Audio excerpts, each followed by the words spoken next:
The 427th Annual Galactic Medical Conference was going exactly as you'd expect, boring enough to make a Xenian meditation monk snap from sheer tedium, that is, until Dr. Jack Patterson decided to casually destroy several thousand years of established xenobiological understanding.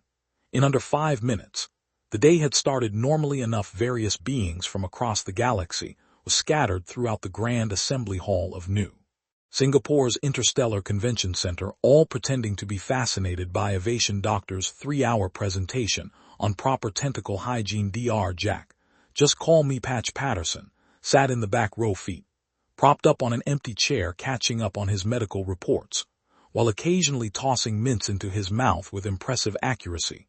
The human trauma surgeon hadn't even planned to attend this year's conference, but apparently being the first human to successfully reattach someone's arm while trapped in a malfunctioning elevator qualified as groundbreaking medical achievement, worthy of galactic recognition.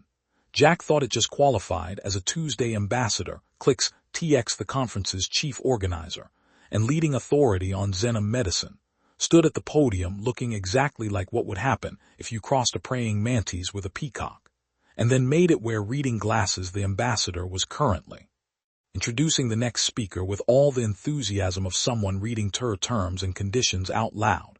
And now, we welcome Dr. Patterson of Earth to present his paper on R. Clicks TX. Adjusted their glasses with one of their 4 upper appendages, emergency trauma surgery in gravity variable environments.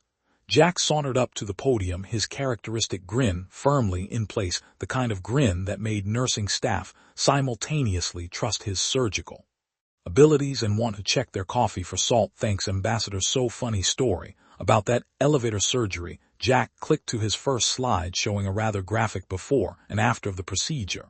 Several delegates immediately changed colors in ways that probably weren't healthy for their species. Now the real challenge wasn't the actual reattachment. That was pretty straightforward, clean the wound site, realign the vessels, get everything back where it belongs. The tricky part was keeping the patient inflammation response under control while the new tissue growth kicked in. The conference hall went dead silent. Even the ambient hum of environmental systems seemed to pause. Ambassador Clicks TX's antenna twitched violently. I'm sorry, doctor, did you say new tissue growth? Well, yeah. Jack shrugged, clicking to the next slide. Standard human healing process. Inflammation triggers tissue regeneration, new cells form, blood vessels rebuild themselves. Basic stuff, really, though I guess the Xerog environment did make the swelling a bit more interesting than usual. The ambassador's exoskeleton made a sound like cracking ice. Humans actively grow new organic material to repair damage. Yes. Jack looked around the room, suddenly aware that several delegates were either backing away from the podium or reaching for what he really weren't weapons. Wait, how do your species heal wounds? Through civilized methods. Clicks TX's voice had risen several octaves. Controlled cellular regeneration, synthetic tissue replacement, biomechanical repair. Not this barbaric process of forcing your bodies to spawn new flesh through aggravated trauma response. Jack scratched his head. So you're telling me you guys don't use inflammation as part of your healing process? No wonder your recovery times are so long. Speaking of which, you might want to get that twitching antenna checked out. Looks a bit inflamed. The ambassador let out a sound that could only be described as a squeak of pure terror, antennae now practically vibrating off their head. The conference hall erupted into chaos. Several delegates fainted. Others began rapid-fire emergency communications in their native languages. One particular individual, who appeared to be made primarily of floating crystals, actually shattered in distress. Jack stood at the podium watching pandemonium unfold with the bemused expression of someone who'd accidentally set off the fire alarm. While making toast, he pulled out his phone and started typing. Hey Lin Ye, it's Jack. Remember how you said I couldn't possibly cause an interplanetary incident just by giving a medical presentation? Funny story about that. Exactly 4 hours after what was already being called the flesh-growing incident, an emergency meeting of the Galactic Medical Council convened in what was technically a janitor's closet. The actual conference rooms were still being decontaminated after several species had panic mold. General Blur of the Galactic Defense Force took up approximately half the available space, their gelatinous form vibrating with barely contained anxiety. The general had specifically evolved to be Eunice ably threatening, which made their current state of nervous jiggling somewhat counterproductive. This is unprecedented. Blur's voice bubbled through their translator. In all my years of maintaining galactic security, I've never encountered a species that just grows back. Ambassador Click TX, who had needed 3 doses of universal-grade Calling agents to stop their antenna from twisting into pretzels, nodded vigorously. According to Dr. Patterson's medical records, which I've had thoroughly analyzed, humans not only regenerate tissue, but they consider this process entirely normal. They even have a colloquial term for it. Healing. Barbaric whispered a floating consciousness that had introduced itself as the head of xenobiology. Our research indicates that when humans experience tissue damage, they respond by triggering an aggressive inflammatory response, flooding the area with specialized repair cells, and literally freeing their bodies to manufacture replacement parts like some kind of organic 3D printer, muttered another delegate. But with more violence. General Blur's surface rippled in distress. But how do they control it? What stops them from regenerating indefinitely, growing extra limbs, becoming immortal? That's the truly terrifying part, Click TR said, pulling up a holographic display of human medical data. They don't control it. The process is entirely autonomous. Their bodies just decide to repair themselves without proper oversight or committee approval. The closet erupted into alarmed murmuring. A cleaning drone in the corner beeped in confusion. And it gets worse, the ambassador continued. According to these records, humans actually become stronger after certain types of damage. Their musculature adapts and reinforces itself. They call it exercise. But let's be clear, they're deliberately damaging themselves to trigger micro-regeneration events. General Blur's form lost several shades of translucency. So you're telling me that not only can they regenerate, but they've weaponized the process? This is a clear threat to galactic security. We must take immediate action. Now, said the head of xenobiology, their consciousness flickering thoughtfully. We must approach this scientifically. Perhaps we should establish a committee to study these humans, observe their regenerative capabilities, document their healing processes, all in the interest of galactic medicine, of course. Yes, purely scientific, General Blur agreed. Though their surface tension suggested otherwise, we'll need detailed observations, careful monitoring, perhaps some containment protocols, just as a precaution. I propose we start with Dr. Patterson. Click's tack suggested. He seems to be a typical specimen of their medical profession, though I must note his medical records indicate he once continued performing surgery, despite having 3 broken fingers.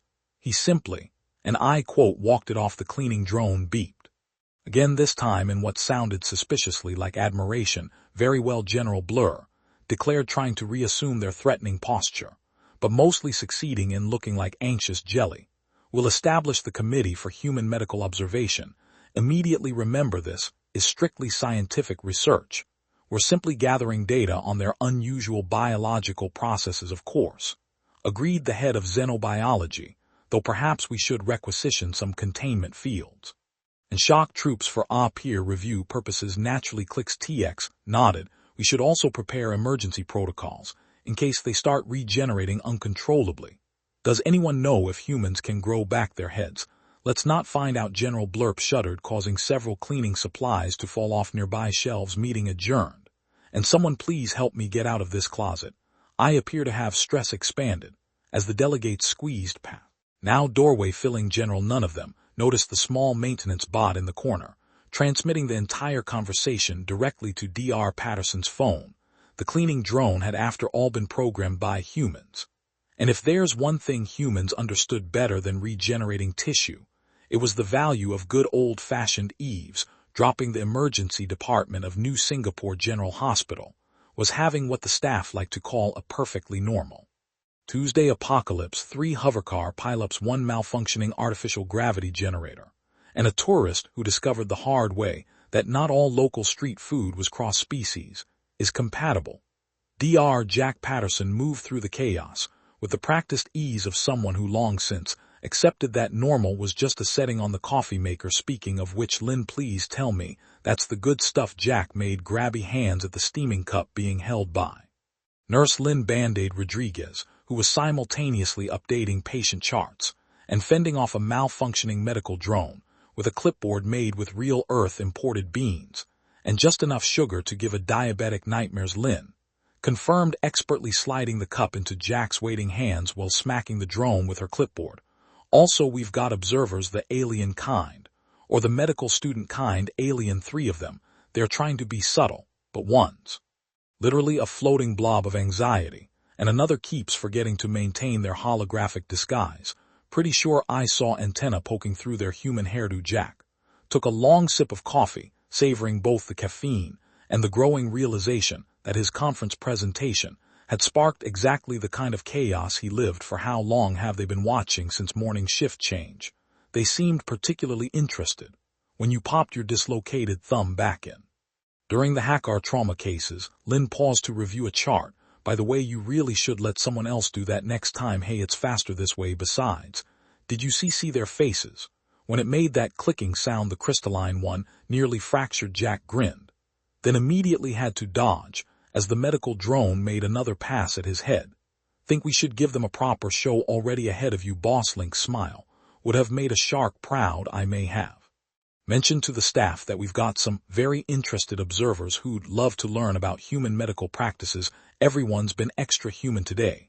As if on cue, Dr. Ramirez walked past, loudly discussing how he'd walked off a broken toe last week. In the background, an intern demonstrated their rapid healing factor by showing off a nearly healed paper cut to a very distressed-looking potted plant. That was definitely not a disguised alien observer. Did you see where they set up their main observation post? Jack asked, already formulating what would probably qualify as a terrible idea. Supply closet be disguised as a new inventory system. Though why they thought a supply cabinet needed 18 Antony is beyond me. Perfect. That's right next to the break room. Time for a little coffee break demonstration. Lynn's grin widened. I'll grab the extra strength coffee, the stuff that made Dr. Chen stay awake for 3 days straight. The next 15 minutes were a carefully orchestrated display of what the hospital staff had collectively decided to call typical human behavior. Jack and Lynn stationed themselves in the break room within clear view of the suspiciously overcrowded supply closet. You know, Jack said loudly, pouring himself a cup of what was essentially caffeine with a coffee chaser. I'm really glad humans evolved this rapid healing response. Makes our job so much easier. Oh, absolutely, Lynn agreed, matching his volume. Remember that guy last week who came in with a fractured radius and just needed a cast and some inflammation in encouragement? Classic case of enhanced tissue regeneration, though not as impressive as when I had to regrow those fingernails after the liquid nitrogen incident.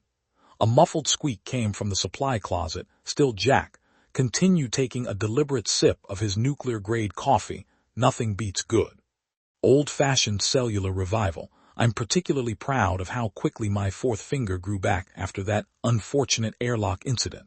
There was a loud thud from the closet, followed by what sounded like several bodies hitting the floor. Should we tell them that last part was a lie? Lynn whispered. And besides, watch this. Jack reached for the coffee pot again, making sure their audience had a clear view. You know what really kicks our healing into high gear? This stuff, pure concentrated cellular stimulant. We call it coffee, short for coefficient of flesh enhancement. The supply closet door burst open. General Blur, no longer bothering with any disguise, oozed out in a panic. They have a regeneration enhancement serum code. Red eye repeat code. Red clicks. Tokes, their human disguise now glitching to show both their actual form and what appeared to be a teenage pop star, stumbled after them. The humans are weaponizing their healing capabilities. They're becoming unstoppable. The 3rd observer, who had indeed been disguised as a potted plant, attempted to make a break for it, but got tangled in their own decorative leaves. Jack took another casual sip of coffee, watching as the alien observers fled in panic, leaving behind enough surveillance equipment to stock a small spy shop. Think we overdid it? Lynn shrugged, already sending out a hospital-wide message to stand down from Operation Freakout. Aliens, nah, though you might want to check your phone. Pretty sure I just saw General Blur sending out some kind of emergency alert. Jack pulled out his phone, read the incoming messages, and started laughing. Oh, this is perfect. They're calling an emergency session of the Galactic Security Council. Apparently we've been classified as a regenerating threat to galactic stability. So what's the plan? Well, Jack finished his coffee with a flourish. I'm thinking it's time to show them what humans are really capable of. Want to help me cause an interplanetary incident again? Always, Lynn grinned. But this time, I'm documenting everything. The group chat is never going to believe this. In retrospect, Jack probably should have expected the containment team. What he hadn't expected was their terrible timing right in the middle of his attempt to break the hospital record for most consecutive mini marshmallows caught in his mouth. Dr. Jack Patterson announced, a voice that managed to sound both terrified and threatening. By order of the Galactic Security Council, you are to be contained for study of your dangerous regenerative capabilities.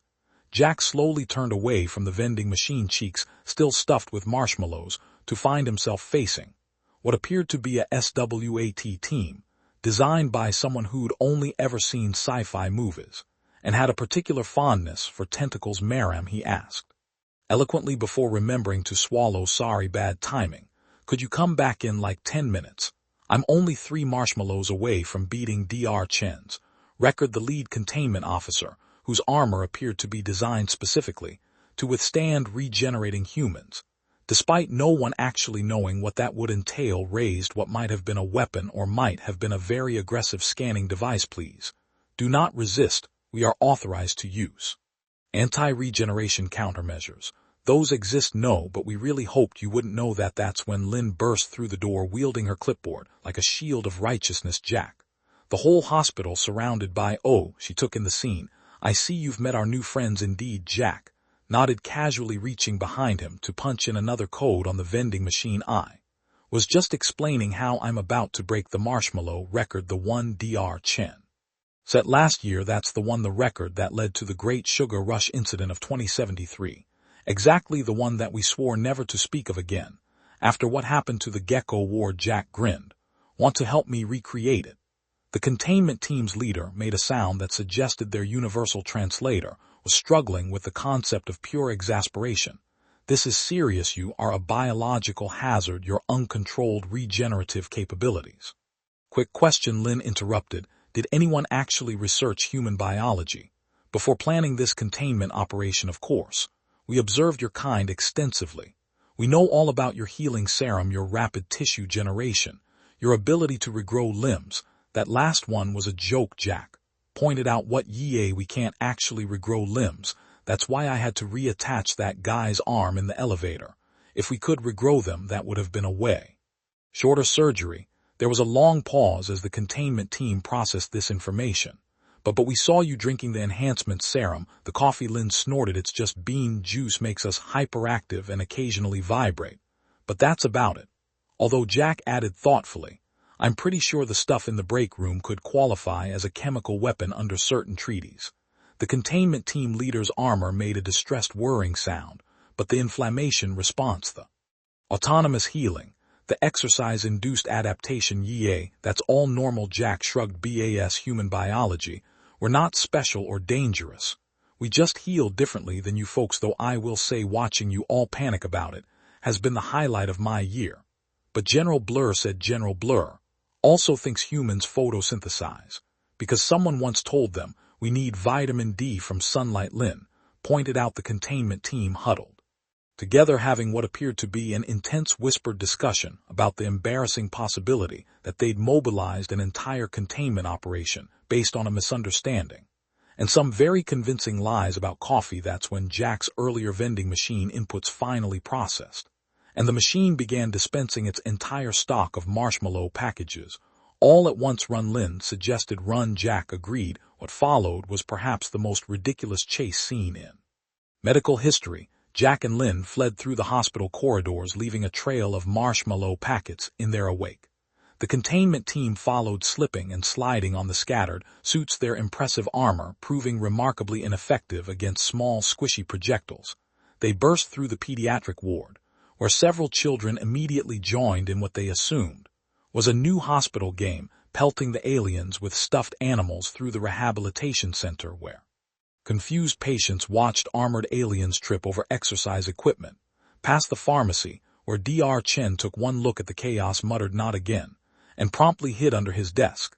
The chase finally ended in the cafeteria, where the containment team's leader slipped on a stray marshmallow and crashed into a table of Jell-O cups, creating what could only be described as a tactical desert explosion. Jack and Lynn stood in the doorway, admiring the carnage. Think we should tell them that the real reason we heal through inflammation is just because it's the most efficient way our evolution figured out to deal with damage? Lynn grinned, recording everything on her phone. Let them keep thinking we're regenerating death machines. It's more fun this way. Fair point. Want to go explain to the hospital board why the cafeteria is covered in Jell-O and marshmallows again? Only if you explain why there's a containment team having an existential crisis in the pudding section deal. But first Jack reached down, picked up an intact marshmallow package, and expertly caught 3 in his mouth at once. New record somewhere in the distance. They could hear General Blur demanding updates on the marshmallow-based human containment breach.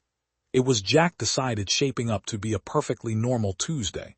After all, the United Earth government's emergency response team had seen a lot of strange situations over the years. Alien first contact, standard procedure, interdimensional rifts.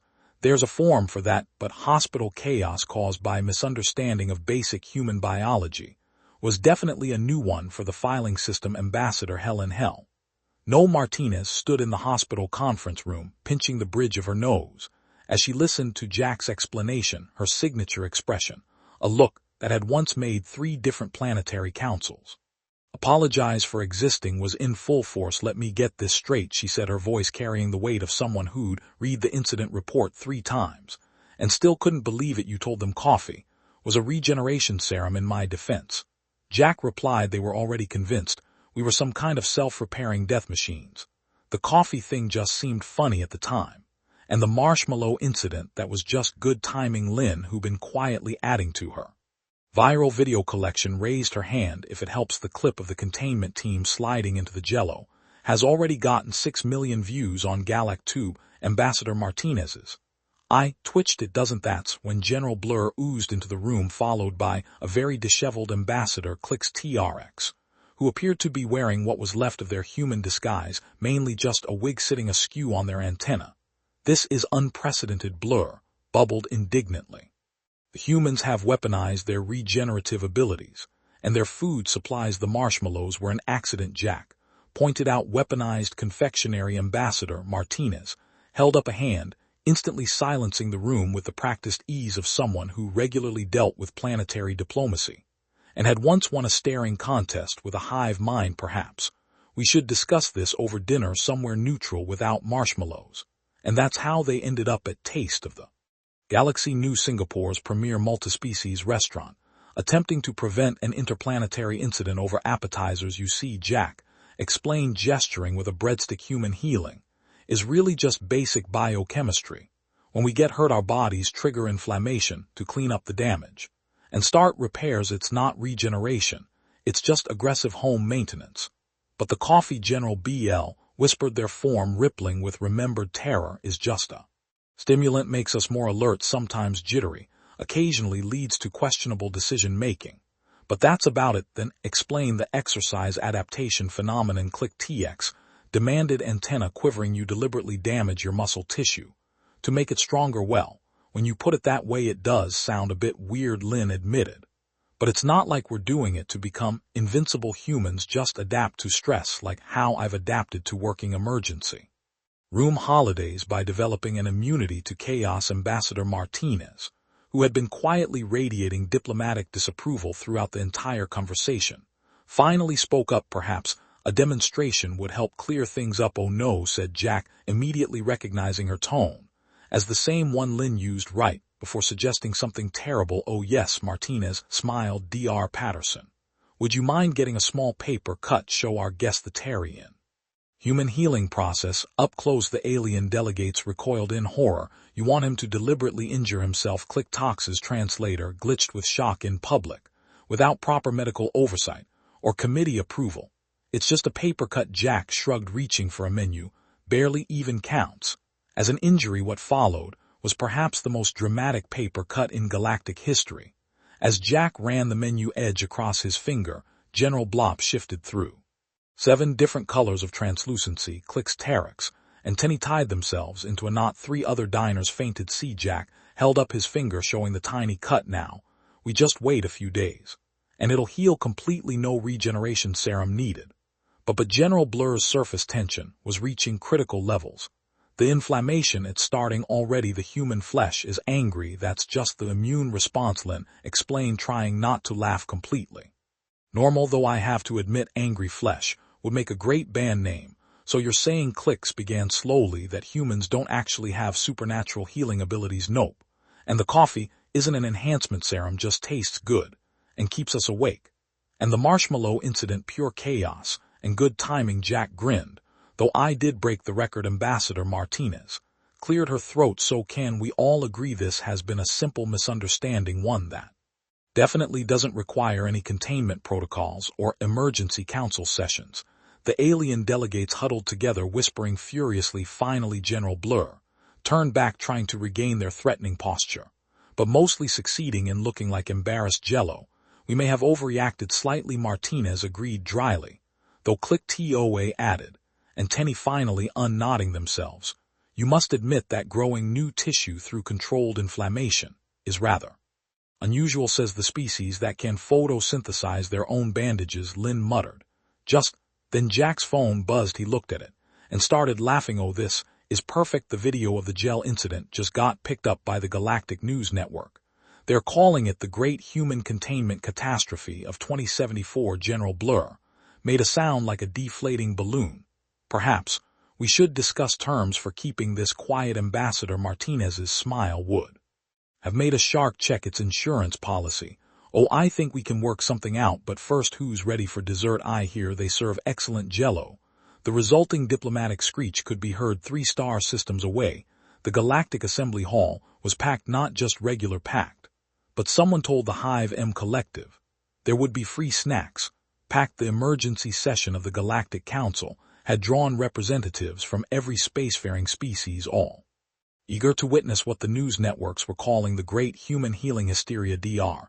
Jack Patterson stood at the podium, looking remarkably calm for someone who'd accidentally sparked an interstellar panic over basic biology. Lin sat in the front row, still recording everything, because, as she put it, some things deserve to be preserved for future generations. To laugh at distinguished delegates, Jack began doing his best to channel Ambassador Martinez's diplomatic tone rather than his usual emergency room snark. I'm here to explain why humans aren't actually terrifying, regenerating death machines, though I have to admit that would make a great movie title.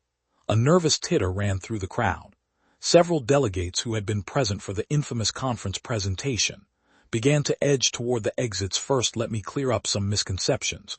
No, we cannot regrow limbs. No, coffee is not a secret weapon, though the hospital cafeteria might disagree. And no, General Blur, we do not photosynthesize. That was a joke, and I'm sorry it got out of hand. General Blur, who had insisted on attending from inside a containment field, rippled indignantly. What humans do have is a fairly straightforward healing process. When we get injured, did our bodies trigger inflammation to clean up the damage and start repairs? It's less miracle regeneration and more aggressive renovation. Crew Jack pulled up a holographic display showing the human healing process. See basic biochemistry. Nothing scary about it, well, except for the hospital bills. But what about the exercise adaptation? Someone called from the back. Ah, yes, the whole deliberately damaging muscles to make them stronger thing. When you put it that way, I can see why it sounds concerning. But it's really just our bodies being efficient, like how Ambassador Click's TX's antennae have adapted to tie themselves in knots when stressed. Speaking of which, you might want to get that looked at. Ambassador, the left one is starting to resemble a pretzel. Click Terex hurriedly tried to unknot their antenna, while pretending they weren't. The point is, Jack continued, humans aren't special. We just heal differently than most species. You folks develop some really impressive ways to handle injuries. I mean photosynthetic bandages. That's genuinely cool. We just went with the get angry and grow new flesh approach, because evolution has a weird sense of humor. He paused, looking around the room, though I have to admit watching everyone panic about it has been pretty entertaining, especially the containment team. By the way, has anyone gotten all the jello out of their armor? Yet the containment team leader, sitting in the back, made a sound that suggested they were still finding gelatin in uncomfortable places. So in conclusion, humans don't have supernatural healing abilities. We can't regrow limbs. Coffee is just bean juice that makes us vibrate, and marshmallows are not tactical weapons. Despite what the security footage might suggest, Jack grinned. Any questions? Every hand, tentacle, pseudopod, and energy tendril in the room went up. Okay, let me rephrase that. Any questions that aren't about the marshmallow incident? Most appendages went down. Much better. Yes, the delegate from Proximus Centauri. If humans don't have regenerative powers, why did you let us believe you did? Have you ever had the chance to convince an entire galactic community that you're secretly terrifying? It's surprisingly fun, plus the looks on your faces when I got that paper cut were priceless. Ambassador Martinez, who had been watching from the side, with an expression that suggested she was already drafting her resignation letter, finally stepped forward. Perhaps we can focus on the positive aspects of this situation. This misunderstanding has opened up new opportunities for medical knowledge exchange between species. Exactly, Jack agreed. For instance, did you know that some human doctors have already started studying the velation method of tentacle reattachment?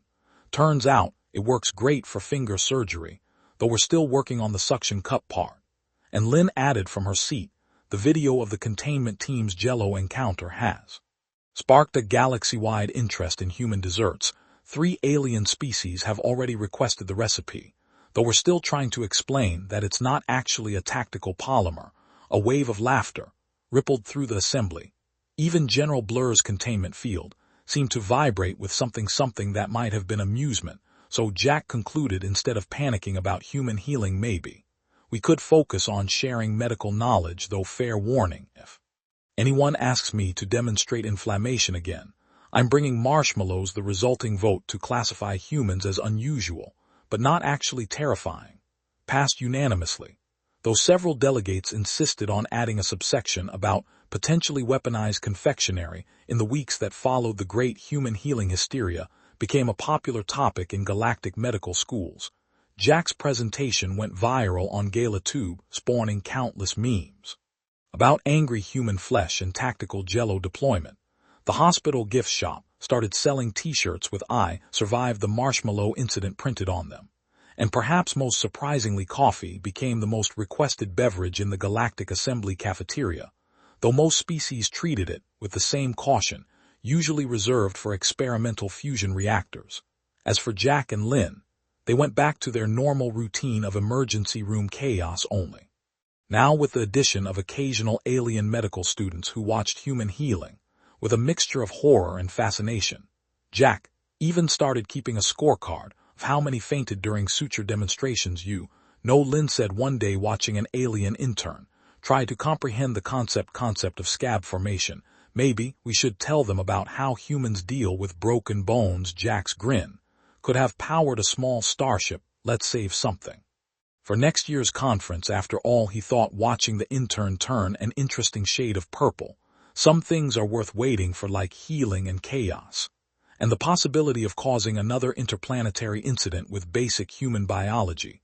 Just another normal day in the life of a human doctor in a galaxy that was still trying to figure out if they were terrifying or just weird. Probably both.